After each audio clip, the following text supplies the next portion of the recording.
Before we dive into the wonderful world of metabolic calculations, it's important that we first understand why they work. Various equations exist for very specific modalities of movement, such as walking, running, or cycling, which allows us to calculate energy expenditure assuming things like speed and work rate remain constant. Why is that? Is everyone burning the same amount of energy doing the same thing? Well, no, not exactly. It's not quite that simple. But it doesn't have to be that difficult neither. First, we need to look at the linear relationship that we know exists between the uptake of oxygen, i.e. your VO2, and work rate intensity, or workload. As that intensity increases, so does the demand for more oxygen to generate energy to meet that demand, using your aerobic energy system. So, as a person is doing this level of work, they should be utilizing approximately that much of a VO2, assuming, again, all things remain equal, like the work rate or the speed. What's important to understand is, first, this is not a one-size-fits-all line.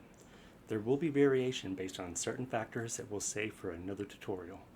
Also, these equations only provide you with a VO2 number, not a total caloric expenditure. That takes extra steps, so you can factor in the person's body weight to more accurately estimate the caloric cost of said work. Because two people with very different body shapes or sizes walking on a flat surface at the same speed may have a very similar VO2, but they'll actually be expending a very different amount of energy due to the differences in their body weight that's being carried.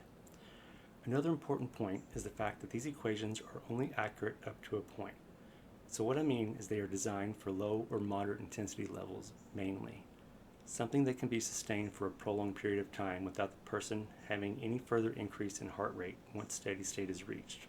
Why is that?